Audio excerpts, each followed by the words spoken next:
Hi everyone, welcome to our Insuring Community Association PUDs Plan Unit Developments webinar presented by us at CID Insurance. Today we'll be having some presenters from USLI helping us teach this webinar.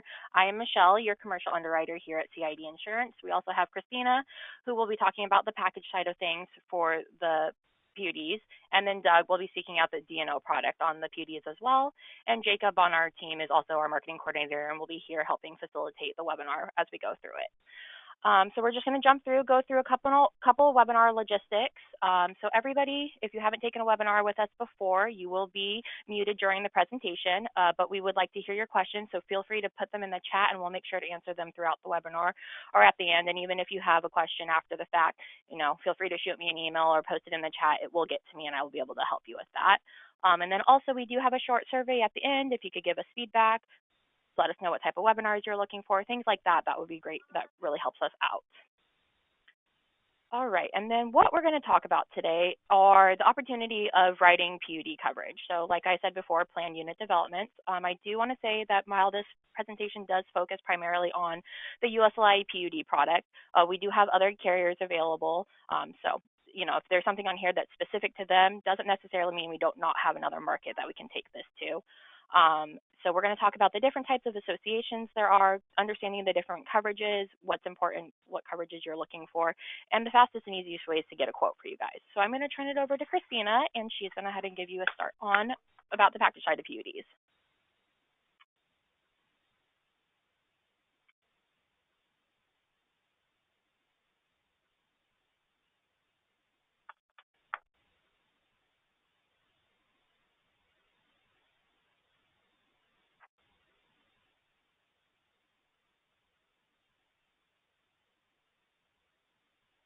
Christina, I don't think we can hear you.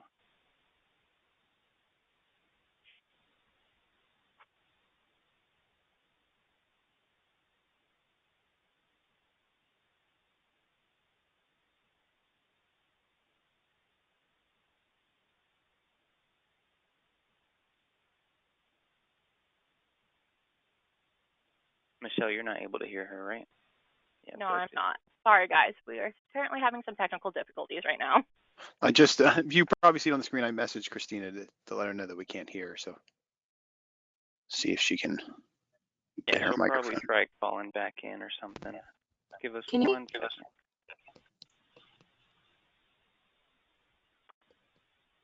think we hear you now, Christina. Can you hear me? Yes. Yes. Yeah. Okay, awesome. Thank you. Okay, sorry about that. A little technical difficulties. I'm touching my screen. Okay, so different types of community associations. So as I mentioned, there are over 350,000 community associations across the US.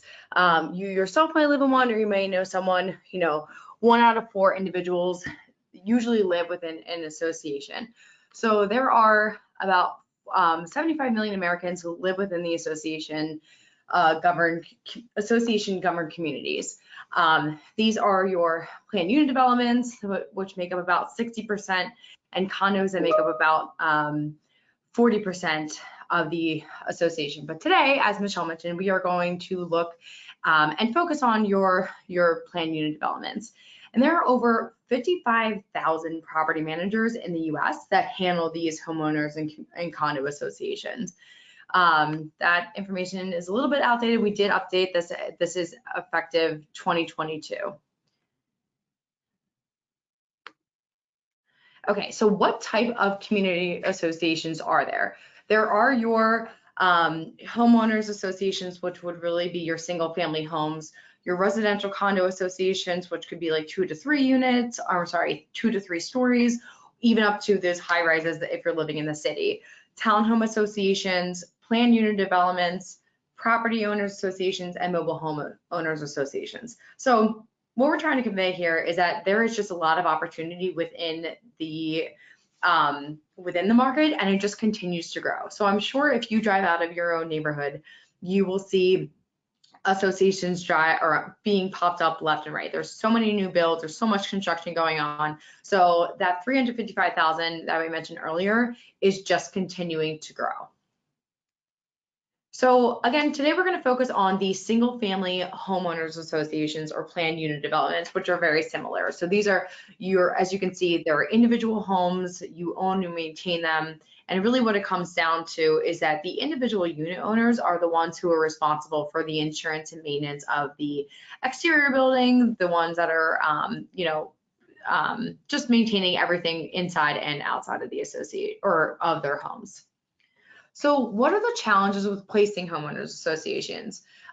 Certain carriers may require accords, their own apps, supplemental apps, pictures, loss runs for review. There's a lot of information that is needed in order to quote these associations. What CID and USLI is able to do is we can consider any application. So whether it's a court app, other carriers apps, pictures, loss runs, we can consider it. Honestly, if you sent Doug and I an application or just a few information that just had the name, the number of units, and something on a cocktail napkin, we would be able to quote off that. So what we're trying to do today is share with you how easy and efficient we can provide you coverage. So there are various underwriters handling various lines of coverage.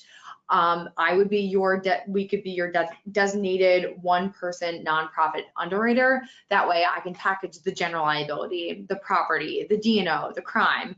And then Doug is going to jump into that his team focuses on the D&O specifically if they're just looking for that monoline coverage. But basically what we're trying to say is that you're going to have one underwriter, one quote, one policy when you bind and quote with CID and USLI. Unstable marketplace. So there's been a lot of challenges and changes over the past few years, specifically after the tragic event of Surfside, which happened in June of 2021 with the condo collapse. So a lot of carriers are pulling back their appetite, or they're simply just not able to, they're limiting their coverage restrictions. So we are certainly mindful at USLI and CID of what we can write, but we are, we haven't drastically changed our stance on it, and we are a competitor in this space for residential PUDs. And then it also may take too long to get a quote or policy or even response. We pride ourselves on service, and if you call and give us a quote, or if you call and you have limited information, we can provide you with a quote. You could speak with an underwriter, or if you'd like to email, even if you like to get your hands on the keyboard, that's what we're here to provide you with that easy and simple quote. So we can provide coverage on the nonprofit package team, including the general liability, the property, and the D&O. Speaking of the property components, I mentioned earlier that the associate, what it comes down to is the individual unit owners are responsible for their own insurance of their own homes. The association is not responsible for the residential structures because it does fall on the individual homeowners. So what would be a property component of this?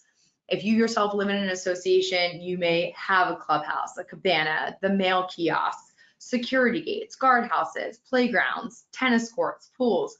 All of this, we do have the ability to provide property coverage up to 1.5 million total insured value. So on our application, we do list a wide variety of all of these amenities, just so you can have a specific limit for them. This is just, sorry, Christina, if I can jump in real quick. I do want to mention on the property, so like Christina said, USLI can go up to 1.5 million TIV for the property components. We do also, I have other markets can look at as well if they have higher limits on the PUD side of things, and then also on the condo side of things as well. Obviously, most condos are going to have a much higher TIV than 1.5 million. So we still have options for that, but like we said earlier, today's focus is on the PUDs, but I do just want to mention that we do have the capability to quote the property coverage for condos as well. Thank you for clarifying. Thank you for clarifying, Michelle. I do appreciate that. So yes, CID may have a different market that have those higher limits if you have a larger association. And then this is just simply a picture to show you we can provide coverage for the outdoor sign here in the front, the gates, the fences, the walls, that all are within the association. So the general liability exposure. So this is extremely important and where we see a lot of the claims come out of these types of associations. So as I mentioned, we can provide property for for those amenities, we can also provide coverage for the pools, the walkways, the parks, the trails, security guard, buildings, any types of physical exposures, or if there are truly any amenities, that is something that we can certainly include within the general liability. So just showing you a friendly picture of some basketball or tennis courts. We are seeing an uptick in pickleball sports. So I know that my parents have a pickleball court at their association, and then the pools. So this is just a friendly picture of what we can share with you. So what do we need in order to write these associations? For the general liability, we would need the number of homes within the association. We need to know how many units are rented. If there are any short-term or annual rentals, we consider short-term rentals to be less than 30 days. We do require a 5-year loss history, and then we also want to contemplate any of the amenities that we're talking about. And then if they have property for any of the outdoor property, we would want to know what the limit is for the outdoor sign, the outdoor fence. And then if they have a clubhouse or a true building exposure, we would want to know the construction type and the total TIV. I do want to mention one other thing about the property side of things, as well as I get this a lot because I'm sure most of you as the agents are getting a lot of non-renewals for things being in high or very high wildfire areas. That's not something that USLI or CID is really a market for, so it really depends on the score, the distance to brush, and where it is. So if you're not sure, feel free to always reach out to me, and I can definitely take a look at it, run it through our system to see if it's something that would pass. And if we're not able to help you with the property, we can still help you on a monoline GL basis, as well as the D&O and other lines of coverage. But I do get that question a lot, and that's a lot of the business I've been getting is the ones that are being non-renewed because of the high and very high wildfire areas.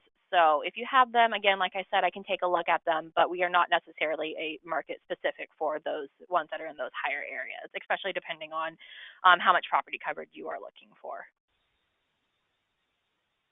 Awesome. Thanks, Michelle. Appreciate it. And just to highlight our appetite, so we do have the ability to write up to 1,000 single-family homes or the planned unit developments. And in the off chance you see condo associations, we can consider up to 500 units. Amenities. I sound like a broken record, but we do have the ability to offer property and GL coverage for pools, clubhouses, sports, any amenities. And we do understand that some associations do have rental units. So we can consider up to 50% rentals within the association. And then short-term rentals are acceptable in Texas, California, and Maryland. Again, the short-term rental is up to 30 days. And then 70% or more constructed if there is less than 150 units within the planned unit development. So we really just want to make sure that the majority of the association is constructed and that the builder developer has been turned over to the association. So coverage is available. This specifically is for USLI, but Michelle mentioned that CID does have other markets if there is a larger property portion other than the 1.5 million. But for your residential condo associations, today we're focusing on the planned unit developments, coverages for the clubhouse, and then outdoor property if there's fences, shrubs, mailboxes. General liability. So there is, at USLI, there are no deductibles for the general liability. We can offer hired and non-owned auto for any employees or volunteers that may be running to the post office or may running to the bank in order to run errands on behalf of the organization. We do include the homeowners as additional insured for no additional charge, as well as the property managers. They're automatically included. We oftentimes receive requests that the property manager is listed, but you can be rest assured that it is included within our coverage. And then those states of Colorado and Texas, they may require a blanket waiver available, which are available if need be. Coverage also includes special events and off-premise coverage for board meetings. So let's say an individual or a board of directors, they don't have a clubhouse to meet, or they don't meet at someone's home, they can meet at a local coffee shop or a restaurant, and their board meetings is, they are covered, since the coverage is going to follow them wherever they go. We have the ability to offer coverage for special events. That's, again, just included in the coverage. They don't need to get their own separate special event for community parties, yard sales, holiday events, and those that have hosts or that have beer and wine at their events. We understand it just host liquor, so that is also included. Special warm coverage is available on outdoor property. And then in California, Texas, and Nevada, we do have the ability to offer blanket agreed value on non-building structures. So again, your fences, your outdoor signs, and your shrubs. So with that, I'm going to pass it over to Doug to share with you about our D&O that we can offer. Appreciate it. Thank you, Christina. Good afternoon, everyone. Thank you for joining. My name is Doug D'Antonio. I am the product leader for our Community Association Directors and Officers product here at USLI. We do have a couple coverage features, which I'll go over here in a second, but just to give you the quick elevator speech of what Directors and Officers coverage is, it protects the Board of Directors and the entity from litigation or claims against them for things they are doing in regards to maintaining the property, handling the financials, and enforcing the rules of the association. So if they're sued for their errors in any of that, or someone feels that there was an error made, that's where the Directors and Officers coverage would kick in to protect the board members if they were named individually in a suit, or the entity itself.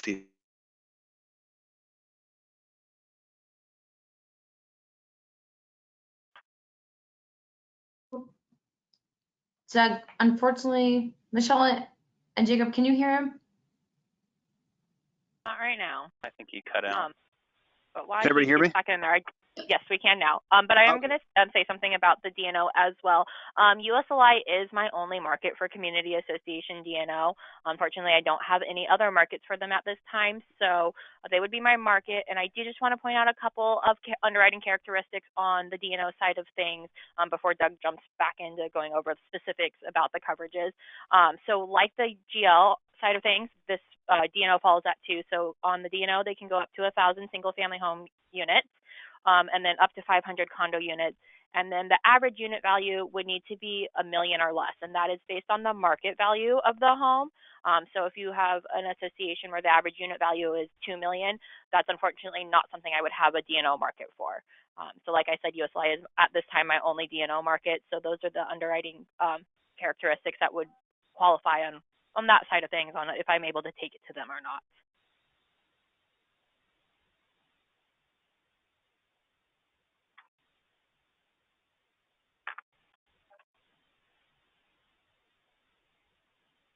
Can everybody hear me? Yes. Okay, sorry. Could someone fill me in on the last thing that you heard that I'm not sure where I cut out. Talking about where having claims if it's against an individual on the board member. Okay, perfect. I remember. Sorry, I didn't know if I cut out earlier or late for there. But yeah, so the coverage is intended to protect the board members and the association if they are named in a lawsuit for maintaining the property, financially handling the budget, or enforcing the rules. So key coverages that are important for associations to have adequate coverage in this space. First being unlimited defense costs outside the limit of liability. So if a claim does come in, all the attorney fees, lawyers' fees, all are handled outside the limit of liability, still preserving whatever limit they select for a settlement if necessary. Making sure your directors and officers policy has non-monetary coverage. So here at USLI, and if you are looking for other, comparing D&O coverage, non-monetary coverage is important. It's a large number of claims that we see, and they are claims that are looking to affect some sort of change and not necessarily have a monetary demand with them. So it's elections and enforcing rules, those types of things.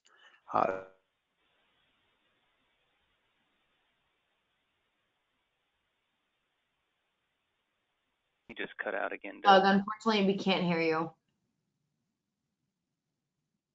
I could pick up until Doug chimes in, if that's okay, Michelle. Yeah, that's fine. Sorry, Okay. everybody, for the technical difficulties, but it happens. Sorry about that. And Doug, please feel free to chime in if we can hear you. But Can you hear me now? we can hear you now. Yep, you I don't left know. off. I'm sorry. This microphone that I have keeps cutting out. I apologize. No problem. You left off the Yep. defense for breach.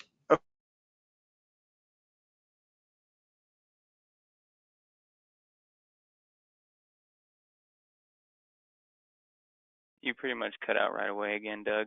We do have a question while he gets that situated. Someone asked, do we also offer earthquake endorsement? Michelle, I don't know if you want to take that one. Sure, yeah. So we are not a market for earthquake or flood insurance. So if that is something you're looking for, you would have to go elsewhere. CID is just not a market for those lines of coverages.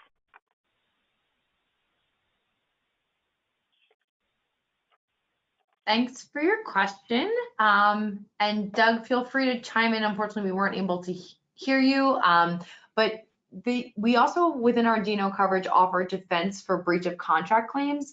So if there was a contract with a general landscaper or contractor and the contract was breached, we do provide defense coverage for those types of claims.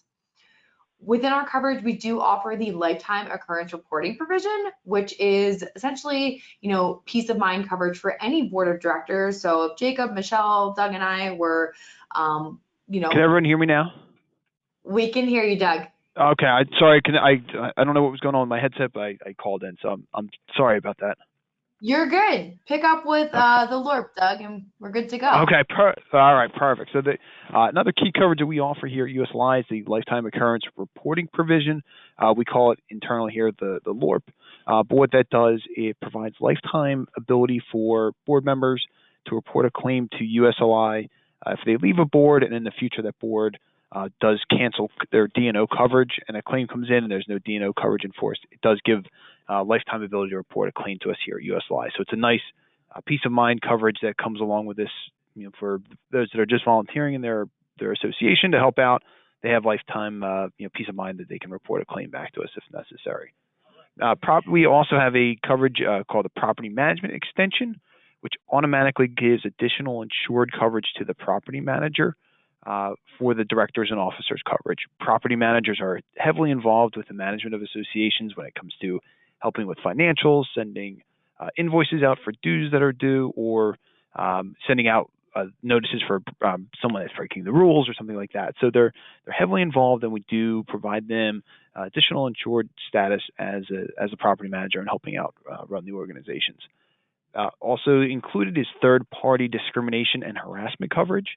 So if any of the residents or anyone that they're dealing with on a normal basis, the board would have that coverage. So the third-party discrimination and harassment could come from a claim, could come from a homeowner, feels that they're being discriminated against to follow some sort of rule, or they're being harassed for their dues.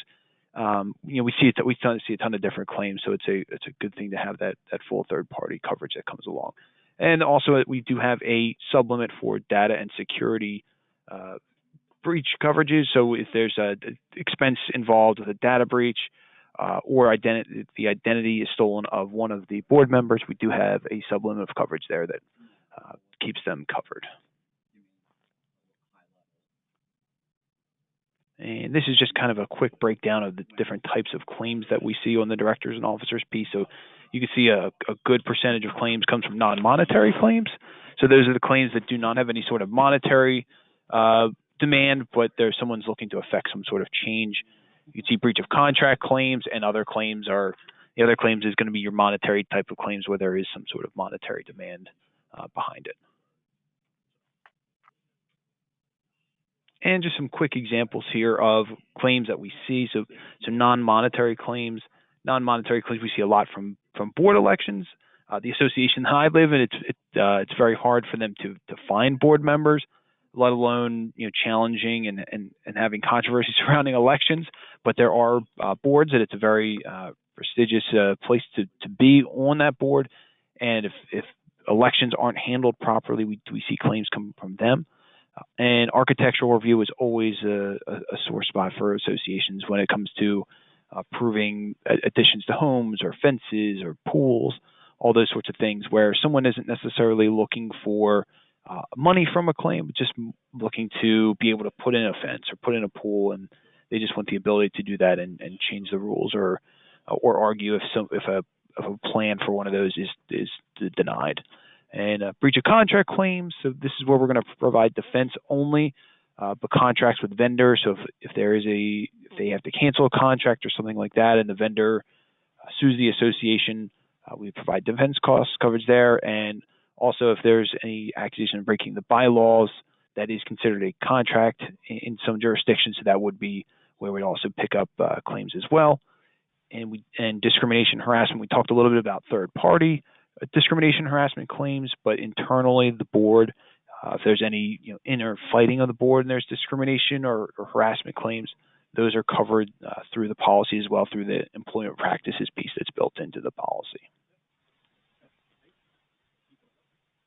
And just to go over again the lifetime occurrence reporting provision, which we talked a little bit about before, but it is a difficult coverage to find in the marketplace. There's only one or two markets out there, including ourselves, that will offer this type of coverage. It is granted at no additional premium. We do have tail coverage of, options available, but this one in particular comes free of charge, and it gives that peace of mind and for the board members to be able to report a claim into USLI for a lifetime if the coverage is canceled in the future by a future board. So it's a nice included coverage, nice peace of mind.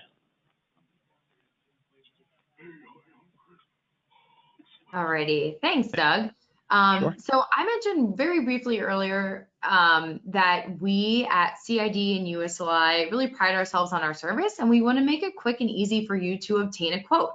So community associations, whether you're looking for the full package, including the GL, property, D&O, and crime, or you're simply just looking for monoline D&O for the board of directors, you can call this 877 number. I would highly encourage you. I'm sure Jacob will be able to send this, Jacob and Michelle will be able to send this presentation over to you, but put this number in your phone. It truly will be, it's, your dedicated number. You can speak with a live underwriter who would be able to provide you with a quote with just in a few moments, or even if you just have appetite questions, we highly encourage you to pick up the phone, give us a call. We would love to speak with you. You're going to speak with a team of dedicated 60 underwriters or Doug or myself.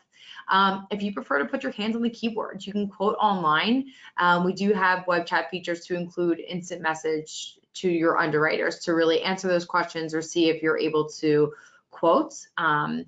With all of our quotes, you will receive the quote letter as well as a pre-filled application. As I mentioned, you will speak to a dedicated underwriter, and there's no application needed.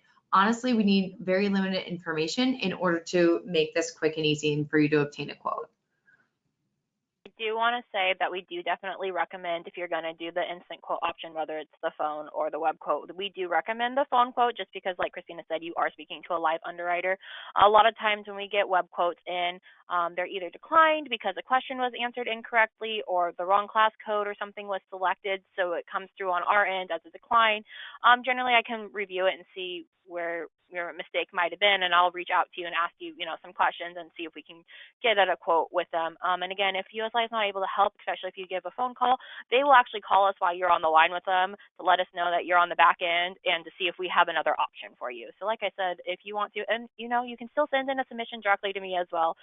If you're not comfortable with quoting it yourself by calling an underwriter or doing it online. So all three of those options are available, but we do definitely recommend, if you're going to do the instant quote, to do the phone quote, just because you can definitely ask your specific questions if you have them. I mean, you can do that in the instant message as well, but sometimes speaking to somebody is a little bit easier than trying to write everything out that you're trying to convey.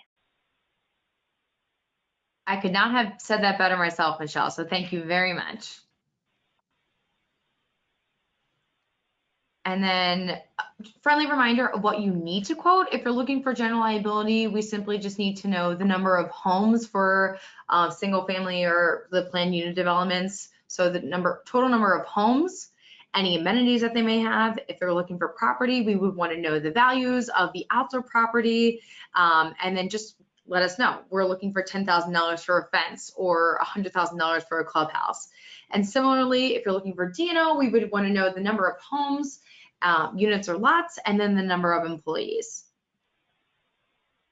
So when we are quoting the plan unit development, it really comes down to the question, who was responsible for the insurance and maintenance of the residential property?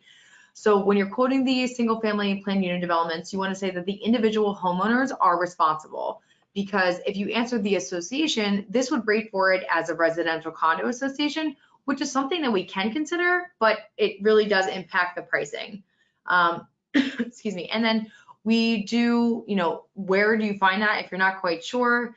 It's found within the association bylaws, creeds, covenants, or restrictions. So this does determine the class and the pricing. So again, single family homes, the individual unit owners are responsible for the insurance and maintenance. But if it's a condo building and the association is responsible for the exterior property, then the association, it would be rated for a condo. What you need to do to bind, what you'll do is, again, you'll receive a pre-filled application, and then any questions that were answered or not answered, we will list as a prior to bind requirement. So it does complete the information we didn't know at quoting. It may impact eligibility if there are rentals or the number of stories, and then credits may be available to assist with the pricing. I will pass it back. Perfect. Thanks, Christina. I do want to say about the bind docs, if you do an instant quote, whether it's the phone or the web quote, all bind docs will still need to be sent directly to me, not to USLI, because I will be the one that will be facilitating and processing the bind for you guys as well. And then just a little overview for you, those of you who have not worked with CID before, these are the different departments in our office. So Lexi handles our professional liability, Teresa handles commercial P&C and our garage products. And then I am your commercial habitational underwriter, as well as I handle the nonprofits. And then Darby in our office handles the work comp. And then if you are looking for a no payroll work comp policy as well, Mackenzie in my office handles those. So we can do those for the community associations as well. And that's about it. So I just want to give you guys a thing. Thank you for everybody who attended, and I apologize again for our technical difficulties, but thank you for sticking it out with us. Do check out our website at cidinsurance.com. You can find marketing tools, our upcoming webinars, all of our applications are on the website, along with all of our contact information. You can submit your submissions directly to submissions@cidinsurance.com. It will get logged and assigned out to the appropriate underwriter, and then they will reach out and be the ones working on that one for you. So we appreciate all of you guys joining us today. If you have any other questions, feel free to drop them into the chat, and I can make sure those get answered after the webinar has completed. And I believe that will be it. Unless Doug or Christina, you guys have anything else to add, I think that would be it. No, that was it. Thanks for having us. We appreciate it. Thanks so much for having us, Michelle and Jake. Thank you, everyone. Bye.